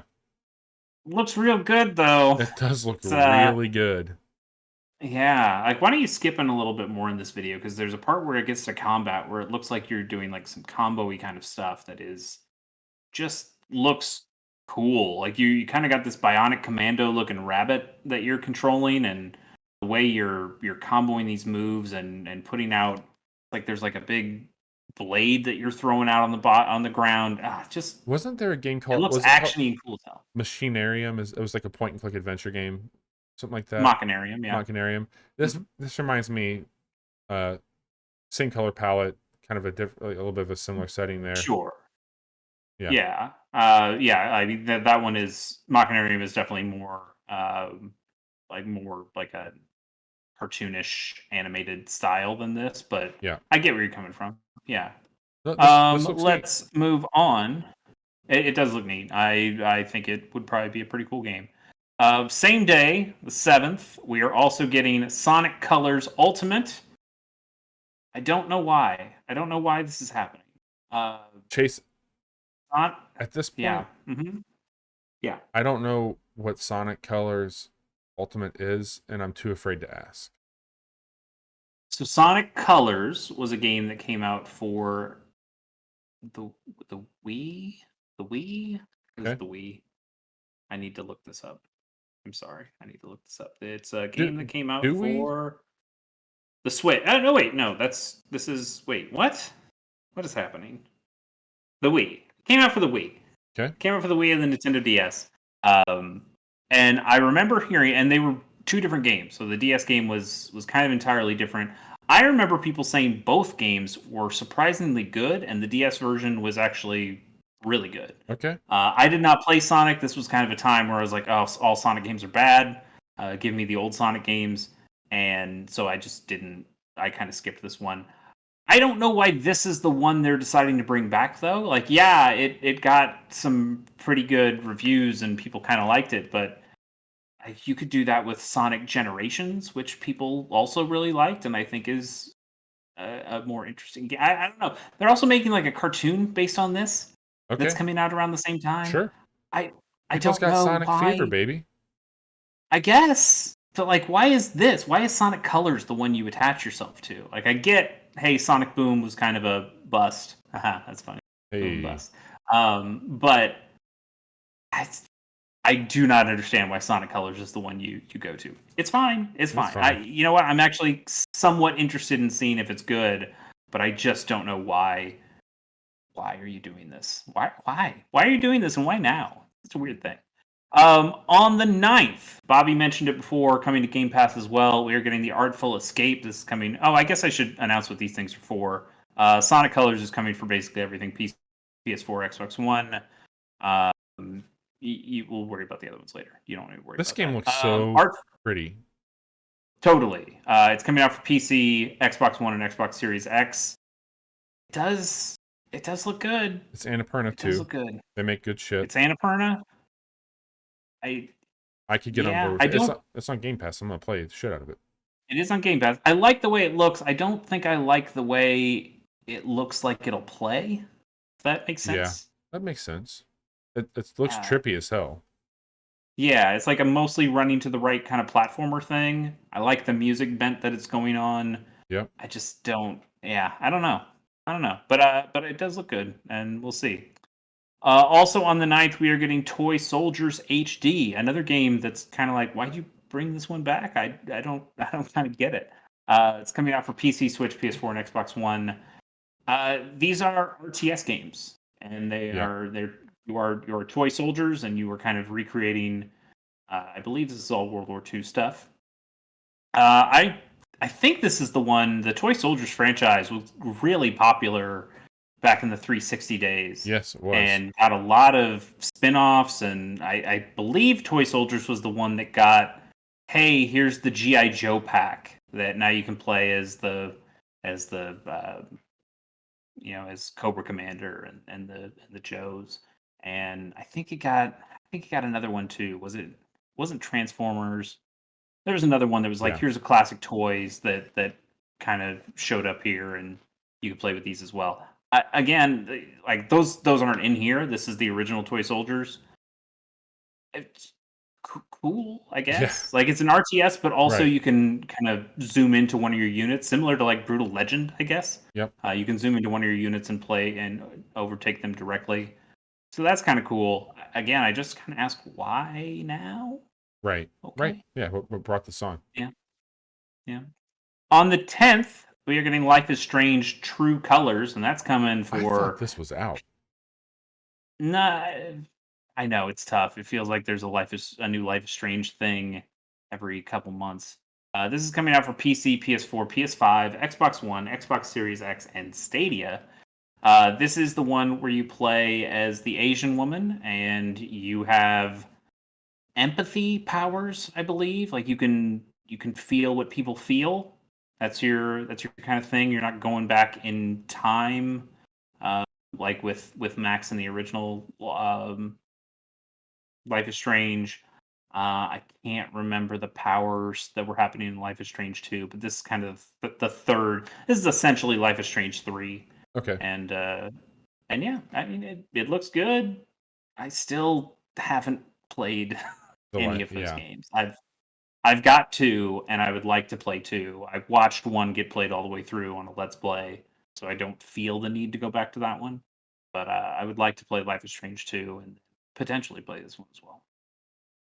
For sure. On Also on the 10th, we are getting Lost in Random, which is coming out for PC, Switch, PS4, PS5, Xbox One, and Xbox Series X. I'm into it, Did I man. say Xbox Series One? Xbox One. I don't know what I said. Doesn't matter. Yeah, this looks cool. We talked about Yes. Tim Burton a little bit with Psychonauts. This is kind of the other side of Tim Burton, the even darker, more Halloweeny kind of style of Tim Burton. There's I something kind of cool about having a little anthropomorphic this die that's running around with you. it just sweeped a lot of Yeah. the awards at the Gamescom stuff. Oh, really? Yeah, it showed up very very well there. I watched some videos and some reactions to it, and I am really really excited to give this one a shot. Okay. Yeah, That excites me as well. I'll have to I take like a that closer look at style. I that like one. the look. I love having that die with you. I think that's really cool. I like the swordplay of it. This is a game that I think will be really really cool. Nice. Also on the 10th. The 10th is where a lot of games are coming out. NBA 2K22 comes out for PC, Switch, PS4, PS5, Xbox One, and Xbox Series X. It's the basketball. It's the basketball game. It's the basketball, and it's seems good. Seems pretty. Look at those. Like that looks like Russell Westbrook. Yeah, Yep. yeah. That's Looks he's a like a real Laker now. person. Yep. It's these games look good. Did I can't I don't want to speak out of turn here because I barely was looking at the post that had it here. Somebody was talking about actual live commentary while you are playing the game. That might have just been like a one-off kind of thing, or maybe something that happens every once in a while. But there was some kind of story about an actual basketball announcer How would that even happen? announcing your game as you played it, Weird. which sounded fun. Yeah, I mean, I don't know what to say about these games. They're always solid. They're solid mechanically. They play really nicely. God, this is some They've uncanny got valley shit. Oh yeah, I mean, it's almost past the uncanny valley though. I know. It looks like you're watching a basketball I game. know. It's wild. It's really incredible how nicely This is these. not this is weird. It's just real fucking basketball, man. I know. It's kind of crazy. But it is a 2K game, so it still does have some of that. I don't think it's loot boxy shit exactly, but it's a lot of like paying money to get points that you can put into your skills for your player, or a lot of cosmetic stuff that kind of sucks. But it's there if you want to play it. But you can also just play exhibition modes or online play, and you don't have to do any of that stuff. Moving on to Tales of Arise, which also comes out on the 10th. That's for PC, PS4, PS5, Xbox One, and Xbox Series X. We talked about this on the show last week, I Yeah. believe. Johnny and I had both played that demo, and he was a lot higher on it than I was. Yep. But I think we set our piece in I that think one. So Johnny did also say, I don't know if he put his list together, but I'm pretty sure he's gonna pick this up. I bet he will. Yeah. But does he return it? Hmm. Hmm. It is his MO. Moving on, also on the 10th, WarioWare Get It Together. This is coming exclusively for the Switch, as you might have guessed. It's a new WarioWare game. WarioWare games are good. Are you excited about this one? I am and I'm not. Like I think it'll be good. I think it'll be fun. I don't know if I need this in my life though. Right. I feel like if I wanted to play some WarioWare, I'm more likely to just grab my Game Boy Color and play WarioWare Twisted. I think this game will be great. I just don't know if I need to play it. Yep. But they're good. I'm kind of interested to see the new mechanic they've got going on, the new gimmick, which is each of the characters that are in here play a little differently, and you actually solve some of these micro games. Sorry, not mini games.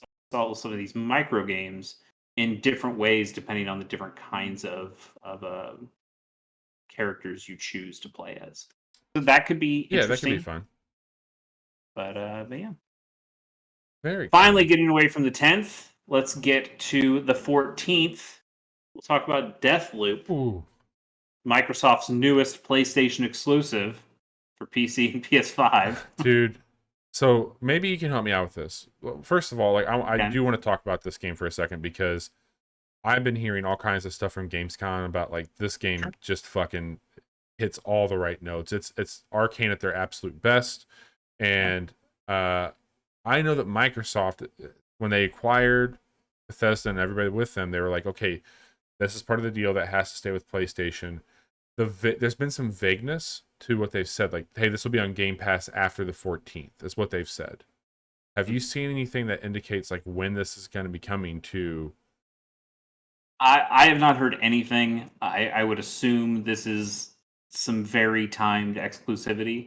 I don't Yeah. know how long that time is though, but I have to imagine a game that Microsoft owns, a studio that Microsoft owns, is going to eventually put this game that looks really good, has a cool art style to it, has a has like a an inventiveness to its premise, Yep. to its themes, to its vibe that I'm into. Yep. Um, despite not really liking Dishonored 2, I really like Dishonored 1 a bunch, and for whatever reason could not get into Dishonored 2 at all. So I'm a little bit unsure of Arcane at the moment, but Did you I ever see the like I like what this game's doing.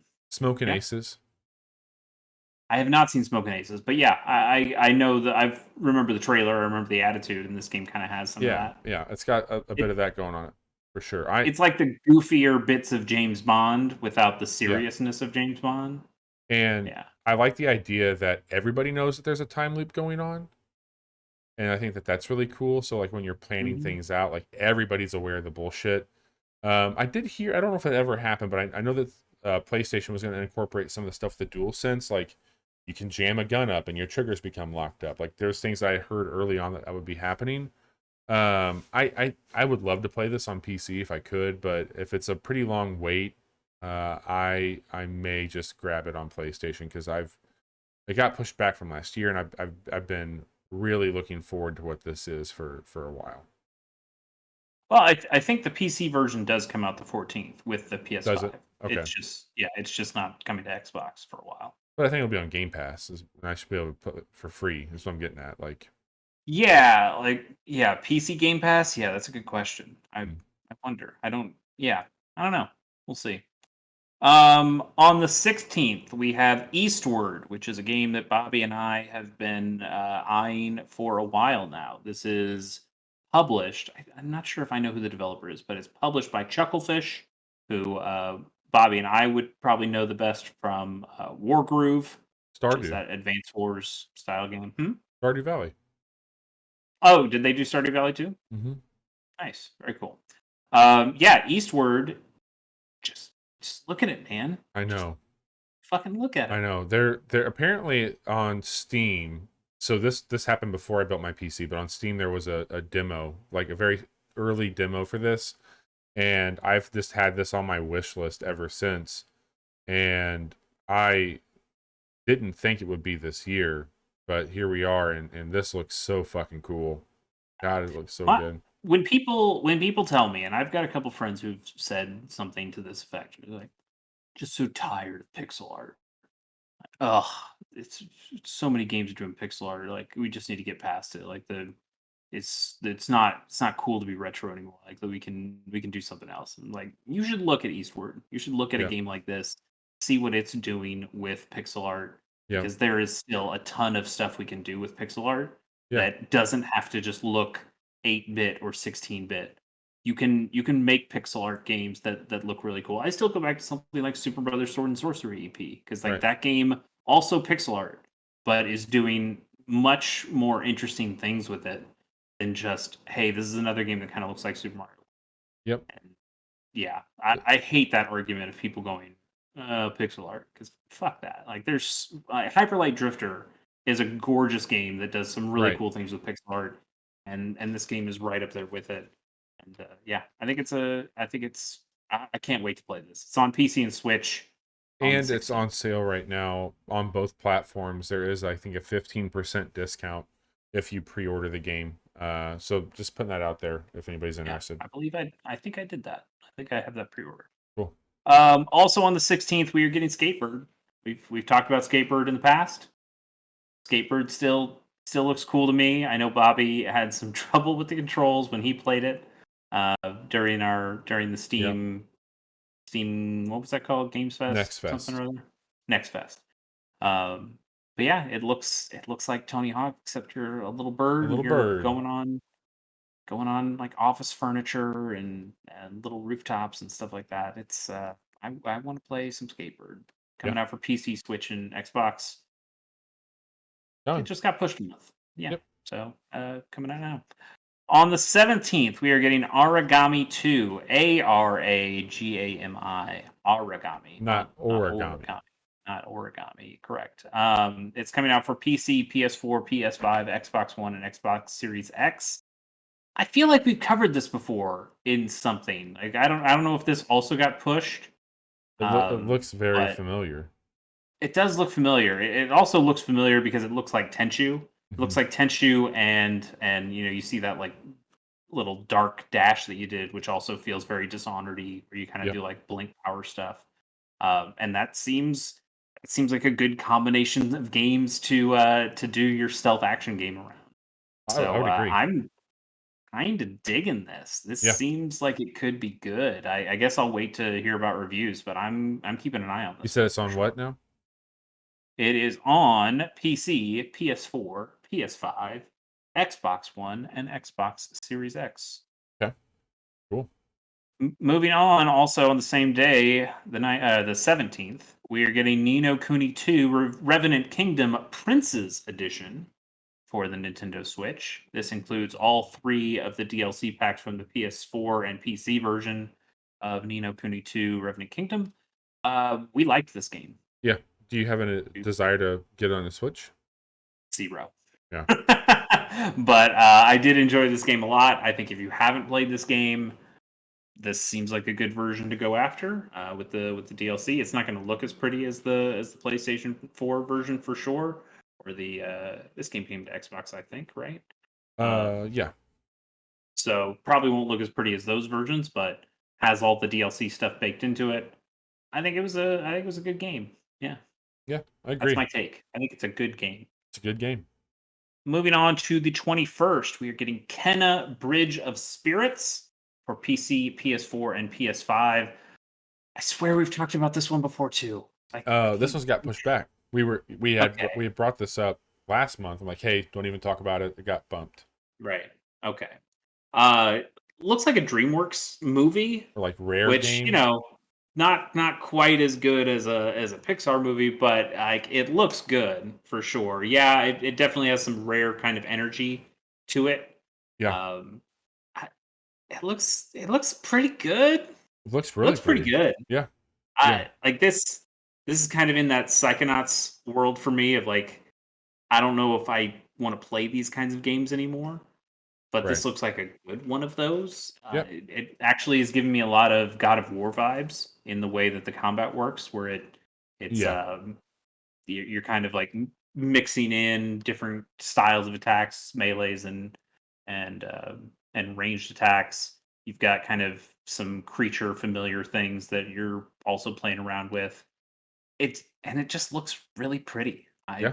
I really hope this game is good, but yeah, we'll see. But it right now, just from the art alone, looks really good. I agree. On the 23rd, Bobby talked about it a little bit. Diablo 2 Resurrected. This is coming out for basically everything: PC, Switch, PS4 and PS5, Xbox One and Xbox Series X. I know how we feel about Blizzard these days. Not only what they're doing outside of the video game news, but even when we think about the actual video game stuff, we got that Warcraft remaster, which by all accounts was pretty bad. People Yeah. did not like that at all. It took out some major features from Warcraft that people really wanted. It just did not play the way that people wanted it to play. It makes me a little So, cautious when friend it of comes the to something show, like Diablo 2. Yeah. Pierce, played this, Yes. and he said he came on when we were streaming one night. He's like, "Let us wrap that up," and he said it is Diablo 2 in the best way possible. Good. That's great to hear. Yeah, And Pierce, I believe, played a lot of Diablo 2. I know he's played a lot of Diablo 3. He was huge into Diablo 3 in college. Couldn't get that guy to play anything else or to do anything else. No, I'm not bitter about it, of course. if you maybe if you pick it up, we could all play it one night. Yeah, that'd be fun. But I think you and I have different plans on the 23rd.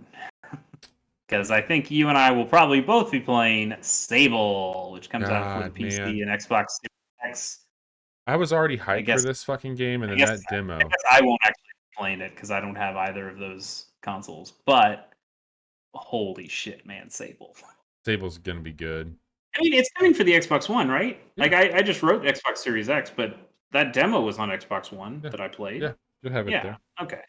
Did I It, miss something? I think I missed something. It's on Xbox One as well, so I will play this game. and then also like I just want to shout it out because I think it's really good. But the soundtrack for that game from Japanese Breakfast is also, I think she's got a few tracks out now that you can find out for the album underneath the name Sable.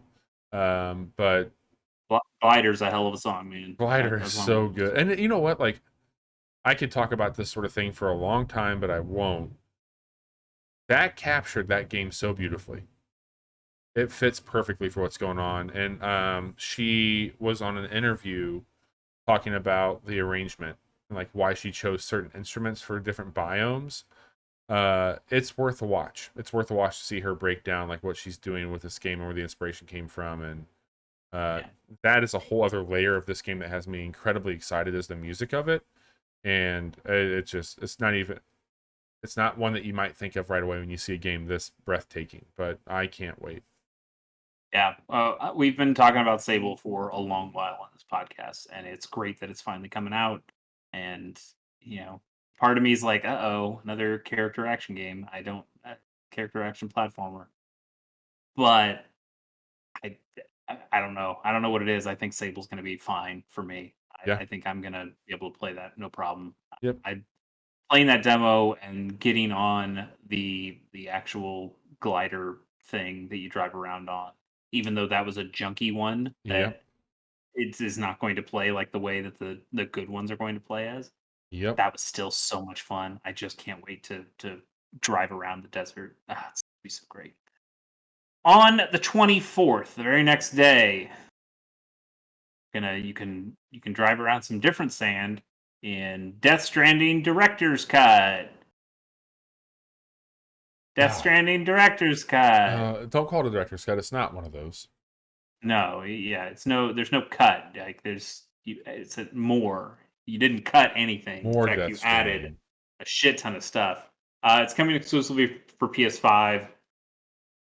You know, we got what was it? 8 minutes, 9 minutes of footage.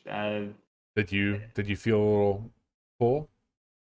A little bit. Like again, the more I think about that game after the fact, the more I think I really like that game. Look, man, this game I think you can upgrade for not a whole lot of money, Yeah. and it will. I can guarantee you this game will look very good on a PlayStation 5, and even if it's just some of the dumb stuff that they've added into it, like jetpacks and gliders, just And that stuff kind of bums me out, honestly. Like, because it takes away the interesting part of the game, which was navigating the land. Which now that you just have catapult things that can shoot you over gaps and jetpacks that can stop your fall, kind of whatever. But right. it does look like there's some new story-ish kind of stuff. There's some new side mission stuff that sounds pretty cool. And maybe for somebody like me who has played this game and has gone through the arduous tasks of delivering packages, maybe to do it in a dumber, more silly way would Yeah, actually be okay. I don't know. I don't know. I'm not gonna do this. I'm not gonna do this, Bobby. you got too But much there's a going on. part of me that's like, I could do it. The other Maybe. part of me goes, just replay Metal Gear Solid 5 again, you dumbass. That's the game Ooh, you really like. ooh, give us that one. Yeah, There you go. yeah. All right, let's kind of cut through some of these. Yeah. I know it's getting a little bit late. On the 24th, we're getting Lost Judgment for the PS4, PS5, Xbox One, and Xbox Series X. Not for PC, because you sickos out there are using that man's image for naughty shit or You're whatever. I don't doing know. Sicko. hacks. You're hacking him into the system and showing off Yeah, his belly why would you button. do that? Yeah. I feel like we all dropped off of. Actually, you didn't play Like a Dragon, did you? I bought it. I played very little of it, and it just got swept up in the Game of the Year stuff. And then I was like, Yeah. I just need. I can't tell you I dislike that game. I can't tell you that I love that Yeah, game same either. here. I enjoyed my time with it. I think Johnny put the most time out of any of us, which is a weird statement to say. Yeah, don't ever say that But again. we all ended up falling off that game at different points, and I feel bad. I feel like the Yakuza series and the Judgment series are things I would like if I stuck with them. I just have not, and maybe I'll fix that. I don't know. I have Judgment. I should just play Judgment. Yeah, Judgment. On the 28th, we are getting Away, the survival series for PC, PS4, and PS5. This is kind of like a nature documentary turned video God game, damn it! and I What was think that? it's interesting. There was a game that came out. Mhm.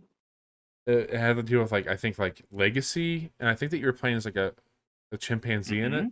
Yep. I was thinking the exact same thing. That is Okay, not this. that's not this. That no, that game was like about evolution and like training your children to know things so they could better survive the next thing. This feels like I think this is more like an anthology of like different vignettes where you play as different kinds of creatures, and it it looks great. Looks a lot better than that Yeah, chimpanzee game yeah. that you're talking about. I would agree. um, but there's something kind of cool about this. I want to know more about what it is and how it actually plays and what you're doing in it. Yeah, But I like what I'm seeing out of this. And, sure. a game that teaches me a little something about nature would be kind of cool. Agreed. On the 28th, we are getting Lemnis Gate for the PC, PS4, PS5, Xbox One, and Xbox Series X. This is a first-person shooter, Okay. and it's a strategy game, and it also deals with time, and Hmm. it hurts my fucking brain to watch it. Yeah, that just really made my stomach hurt. What is going on Yeah. here? So what happens is, I believe this game is played in rounds, and you play the first round pretty straight up. It's you versus an opponent, and you're just shooting shit. Okay. The next round, you go back to where you were, and your character does everything you did in the first round. What? And now you play as a second version of you, and you can affect the things that happened in that first round. So, you got sniped in the head that first round. What if you, because you know where that sniper is now, on the second round, you kill the sniper before he kills you in that round, and now you have two characters that are going around. I think what happens is if you save yourself, that's now like an AI controlled thing that might do some more stuff in the time loop of what else were you going to do. So do you Sure. stack these things on? I think they're played in rounds of 5 if I'm correct. So you're able to start building strategies of, okay, if I throw a grenade here, that denies space because I know that the opponent might bring This somebody is here too or has much. brought somebody here in a previous loop. Yeah, it's definitely too much. It reminds me a lot of what's the game that's out right now? Splitgate, Splitgate, yeah. which is not doing this. It's using portals, not time, but it's also like a break my brain kind of thing of here's a shooter and there's so many ways to manipulate what's happening there. I can't play this. I can't play this because Yeah, I don't I would want lose to my have mind playing nightmares. this. Yeah, So exactly. no way. Yeah. But if you can play this, seems like it'll be awesome. But I just Sure. can't. My brain can't handle it. On the 28th, we are getting New World, which Bobby talked about. Got delayed to this month. Bobby, anything you want to say about New World that you haven't said already? It's an MMORPG, which is really intimidating, but it is Yeah. one that you pay a flat rate for. This is the one that Amazon Studios is putting out. So your friend of mine, Jeffrey Bezos, has his DNA all over it. I mean, Jeffrey Bezos has his hands on what we're doing right now. Yeah, Like we're on Twitch. We're we're literally on Twitch. There's some, speaking of which, there's some cool integrations for streaming this on Twitch where people can get loot drops while you're doing it. It doesn't have a class system, and instead you just level up weapons that you want to use, and then you get a skill tree for those weapons. So you can play it how you see fit, which is really neat. And I think that people really dug it. Like they got some really good feedback and really insightful things from people taking time to check it out when it was in that open beta. Yeah, look at this fucking dork playing this game. Who is this idiot? What are they doing? Quaker Oats looking ass. Eat your oatmeal. Moving on to also on the 28th, we are getting Outer Wilds: Echoes of the Eye, which This is weird, billed as the right? it's billed as the first and only. Kind of weird that they would come out and say that. First and only expansion for the Outer Wilds, coming to PC, PS4, and Xbox One. I don't exactly know what it adds. I think there's a new planet. Maybe I'm not. I don't. I just don't know. Yeah, The I Outer don't either. Wilds is cool. I think it's a great concept. I did not have the patience to unlock all of its secrets, but I've listened to people talk about it. Mhm. I've watched the No Clip documentary. I think that game is awesome. Yeah, Uh, and I don't know that it needs DLC, but I I kind of want to see what this team does with DLC, you know? yeah. I think the game took off in a way they weren't really expecting. Yeah. Oh, totally. But very cool. Yeah. So that is out on the 28th. On the 30th, we're getting Astria Ascending for the PC, Switch, PS4, Xbox, PS4, PS5, Xbox One, and Xbox Series X. Yeah. Guys, I write little notes about these games Yep. in our Dropbox note, just so we kind of have an idea. I watch a bunch of trailers. And I mentioned earlier on this podcast, I don't like using this phrase. I think it's derogatory in a way that hurts me. That you categorize a game in such a way that you'd go like, we can just dismiss it. But this game has some BCE. It has some big chase energy. It's got some BCE all over it. It's dripping. It's oozing with BCE. Like, look at this thing. It's a turn-based RPG. It's already a good start. It's got an anime art style. Check number 2. I like a lot of this game's doing. Seems like you got some cool combo kind of attacks. This is that's not like a sequel or anything, right? No, I don't believe so. I haven't seen anything that would make me think it's a sequel. Okay. Yeah, I'm just digging this game's whole vibe, and I like what I'm seeing, and I want to see more. I'm with you. On the 30th. I want to see more Also about it. on the 30th, Doctor Who: The Edge of Reality. This is weird. It's coming to PC, Switch, PS4, PS5, Xbox One, and Xbox Series X. They haven't really said what this game is. That's not the right one. So there's been a hang on. Well, that's we're not talking about that one yet. We gotta back up that. Hold on. Okay. The Doctor Who thing's like less than a minute. It's a teaser trailer because they really haven't told us or shown us anything about what this game is. There has been I think there's a Doctor Who VR game that came out a little while ago that also had the word reality in it, I think, as like a play on virtual reality, but this is different. I don't know. I don't have the video. That's fine. The video, there's nothing really to say about the video because it just shows off the Weeping Angels, the Daleks, and the Cybermen, and it's like, yeah, okay, those are Doctor Who things. I guess it's fine. I mean, did you ever watch Doctor Who? Are you a Whovian or I'm not a Who? Whovian. I've worked with a lot of Hooligan? people who are. Oh, And why don't they call them hooligans? Holy shit! Huh? They messed up. No, I did not watch it. I have a lot of friends who did, and they're like, "Hey, if you want to watch it, start with this season, this episode, then go to this season, this episode." I'm like, that sounds like a lot of work. It does sound like work. Here's what I did. I watched the reboot when it came out, or not when it came out, maybe a little bit later. But I watched it in college. I really like that guy, Christopher Eccleston, I think is his name. He was also in Leftovers. Really liked him in Leftovers as well. he was only there for a season. I liked him, and then Tennant came in, and everyone creamed their pants over Tennant.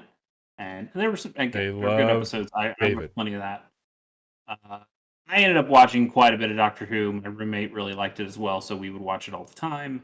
And then eventually, I think it was when Amy Pond and Rory got off the show, like the two companions. Yep. I stopped watching it and just stopped caring. You hung it I up think they there. kind of yeah. I didn't like the way that Doctor ended, and the kind of reveals they did with that, and then I hear it's been good since. Female Doctor, they had Peter Capaldi, not Cifaldi. That guy runs the Video Game History Museum.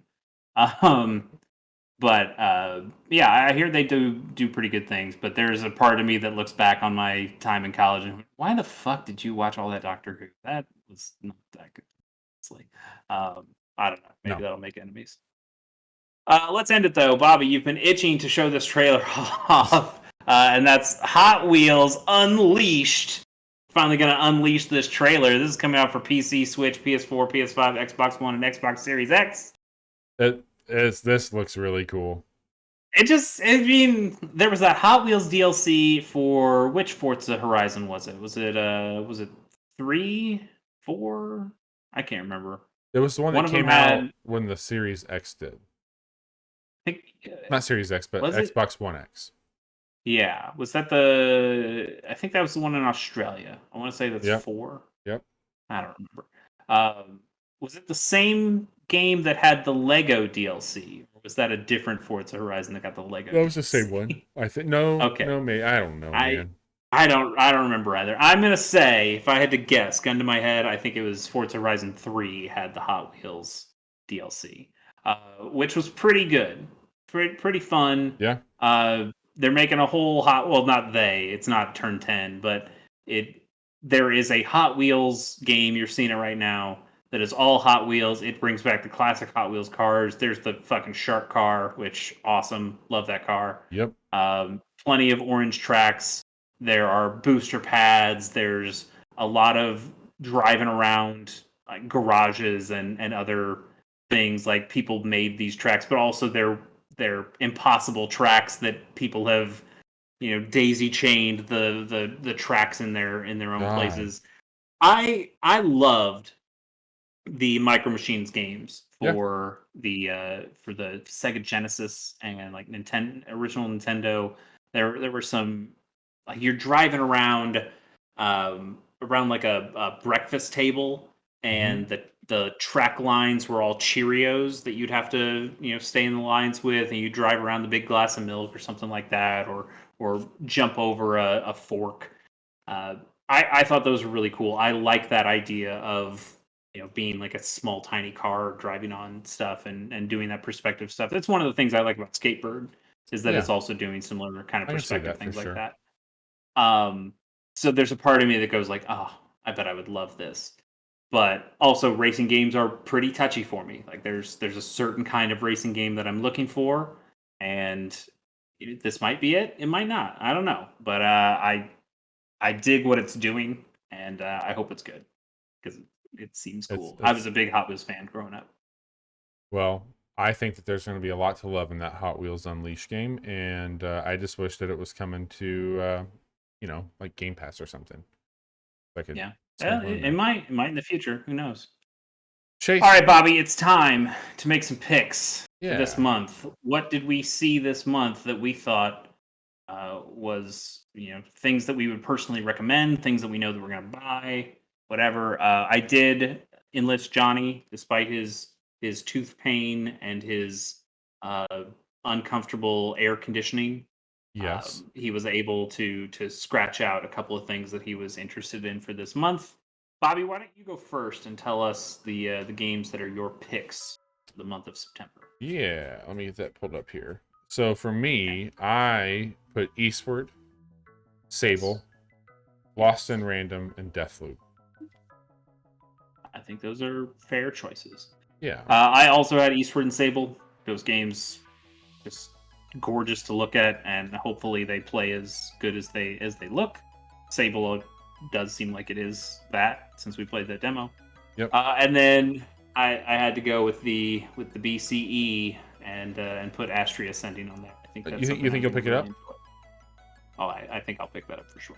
Cool. Yeah, unless it comes out and people are absolutely shitting on it in reviews, I think that's an easy pickup for me.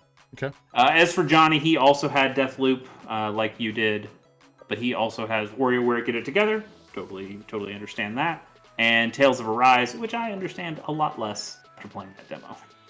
But that's fine. It's his opinion, and I'm sure we'll make sure he thought about it in a very thoughtful manner. Chase, thank you as always for putting that note together and all the work you do on capturing the videos that we get to play back on here, and like just giving me all the links to run it. It's awesome, and I really appreciate you just making it for me tonight. Just little old me. Bobby, I think it's really nice how you are being so nice to me. What if, Bobby? What if? Don't. What if you had to be nice to Johnny? God damn it. Bobby, I have saved. I know I'm one of the hosts of this show, so I probably could give myself coins if I wanted to, but I don't know if I have that. I just cashed in 10,000 casual coins, which is one of our reward tiers, which is a very high reward tier, which is probably the reason nobody's ever done it before. I have cashed in on a night that he is not here to enjoy these comments. I have cashed in the Be Nice to Johnny casual reward. I already said something nice about Johnny, that I thought his Tales of Arise pick was very thoughtful, even though that was slightly sarcastic. But also, I'm the one who paid for it, so I feel like I've shown my appreciation through money. Bobby, please, not here to see it, say something nice about our co-host and friend, Johnny Amazich. Johnny is usually one of the first people to hit me up and to authentically ask me, how's your day going? And he'll also ask me, like, how are you holding up? And I know that he means it, and he means well by it. And I greatly appreciate in our friendship that. And look, like, I'm only going to say this now because you paid money for it, but yep. Johnny and I are really good friends. We worked together for a long time. We started this podcast together. You came in and really helped out by removing that level of obligation to one another. But I've known Johnny for over 10 years. He's a great father. He's a really, really good dad. And he cares a lot about his kid. And he somehow has managed to grab... he's married way out of his league with Misty. And so I got to give him some credit there where credit's due. But I will say this only now because you paid good money for it. Johnny's an all right guy. You're gonna make me cry. So nice, so sweet. You know what? Hearing that, I want to go. I know I paid the money, so I don't have to, but I kind of want to go. Something you said there. He is almost annoyingly so the first person. Yeah.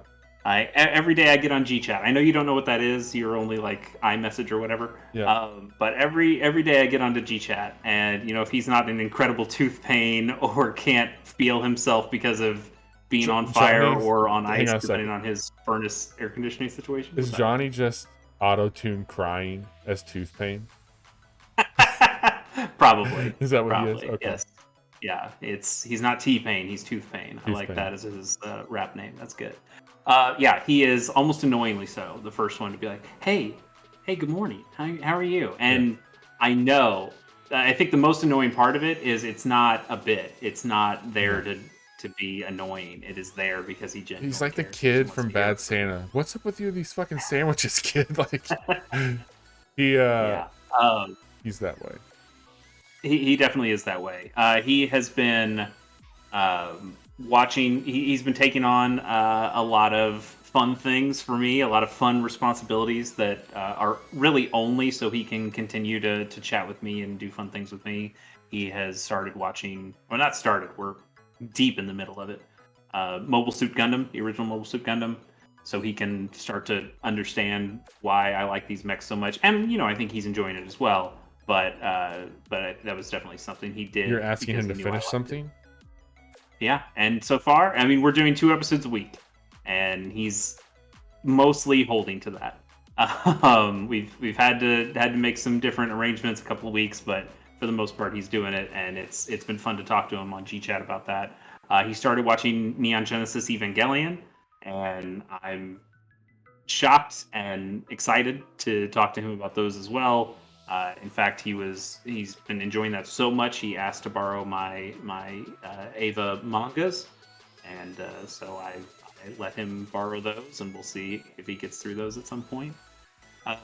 But yeah, he's just he's a good dude, and he's a good sport, and he takes so much of our near constant ribbing. You guys think this is a bit that we do on this show? Like, haha, we hate Johnny, blah, blah, blah. We are as merciless, if not more merciless, in our normal group threads than we are here on this show. Sweet D of our friends. We are brutal to him. And I think anybody else would go, you guys are just fucking mean, and I don't want to be friends with you anymore. But Johnny knows that we care. He takes it, and I think he enjoys being a part of it, and he does give it back occasionally. And Johnny's when he mom gives it back pretty good. Thinks that I'm a sweetheart, and I think that that's the worst thing I can do to him.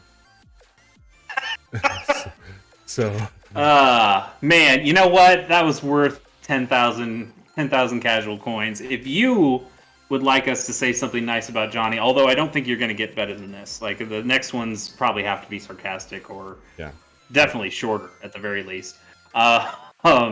You could spend 10,000 casual coins, or you could use that money on way better things. Come back on Mondays or Fridays when we are doing either casual Mondays or our Friday night streams, where we get to turn on all the fun reward stuff, and you can play the end of Neon Genesis Evangelion at us over and over, if you please. Or G Gundam, the worst Gundam. It's maybe not the worst Gundam, but it's down there. You can replay Shining Fingers for us over and over again to your heart's content. A reprised Shining Finger. We have edited Shining Finger a little bit. Made it a little better. There's a lot of reasons to hang out with us, Chase. The emotes are just one of them. Emotes and rewards are a good time. We got a couple of them in chat. Johnny has sent me his post-tooth photo, and I think that's going to become. I think that's going to be a new emote for us. Oh no. So I'm working on that right now. But let's talk about what we're doing, because we've been going for a second here. We are the Casual Hour. You can find us literally everywhere social media happens at the Casual Hour. Johnny's not here tonight. Patrick's not here tonight, but Chase and I hang out quite a bit. Except this Monday, Chase is going to be with family, so Johnny is going to step in for a casual Monday. What a good dude. What a good dude. We've thrown around a couple ideas for some games that would fit the mold for what a casual Monday is. We might. Part of me wants you to just play XCOM without me and just see how it goes, but that's probably a terrible idea. we might go back to Tim. That's something that we've talked about, cool. and playing a little bit more of that on stream. So we might do some Tim on Monday night. But let's talk about tomorrow night, because even though I'm going solo dolo again, there is a game that I'm playing, which is Heart Space Shipbreaker, and I'm very excited to get back and blow some stuff up. I'm so jealous I won't be there. I really love watching you play that game. It's a lot of fun. It's a really cool game to talk through, and I think it's weird to because I've watched my streams of it. It's weird to watch back like how my brain works on taking stuff apart. So I'll have a lot of fun with that game. That's a really cool game. That's tomorrow night, 10:30 p.m. Just a let's play Heart Space Shipbreaker here at the Casual Hour. We did post. I mean, today is. I got to edit this podcast. Today's Friday. I'm sorry. So we posted yesterday. So by the time you're listening to this, go back to youtube.com/casualhour or thecasualhour.com. We've got 2 quick looks up this week, 2 really special ones. You Suck at Parking was some of the most fun I've had on a quick look in a while. Definitely go and support that. Check it out. Monster Train. We love Monster Train here. Go find out why. Next week, we'll be back with What You've Been Playing on that Wednesday. And then the following Friday, we're still trying to look at logistics. It could be golf, could be Destiny, it could be none of those. But we're trying to see who and what is going to be playing with us. And you can follow along all those fun things right here in chat, where the better version of Johnny is there to help. Chase, what about you? What do you got going on? Yeah, I'll make it quick. I've got another podcast I do outside of the casual hour that is Gamers on the Go. Podcast about handheld video games. No set schedule. Bobby was on the last episode with me, and we talked about Pokemon X and Pokemon Y. And I've got a couple of other ideas. There's one that I'm really excited about that might happen way in the future. I had a potential guest, send me a text today about a game that he purchased, which has me very excited. Other than that, I am also playing through Super Robot Wars X, and I've been having a lot of fun recording those and putting them up on my YouTube channel. That is Chasey K Plays. It's down there in the chat if you want to go do that. It is September. Now that it is September, I have changed my posting schedule for that. It was Wednesdays and Saturdays, and now I'm going every Monday, Wednesday, and Friday. So anytime you get Casual Hour streams, you are also getting Super Robot Wars video on demand that you can watch. And I'm just trying to get that done so I can play another game come November. Who knows what that game might be? Certainly not something coming out in November. Who knows? Maybe it's more monster stuff. Maybe. We'll see. But yeah, it's been a lot of fun to get back to that game and play a game that I love and play it in a way that I was not as familiar with when I first played it. It was my first Super Robot Wars game, and now I come back with all the knowledge of playing other ones, and it's kind of cool to get back and have a good time.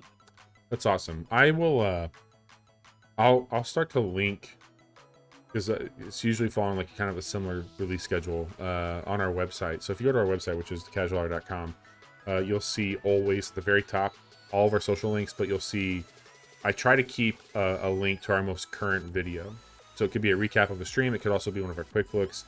And then I have a quick link to our actual podcast. So if you're listening to this and you're wanting to stay up to date on what's going on, we've thrown out a lot of links for things, but just thecasualhour.com, and I'll start to include the same thing for Chase. You'll see our weekly episode. You'll see our quick look or whatever we have going up, and then you'll see Chase's, especially as he's trying to work through this last year for Super Robot Wars. You'll see the link to his most recent video there. He's also hosted on our channel for YouTube, so if you go down there, he's one of the featured faces that you'll see for all those things.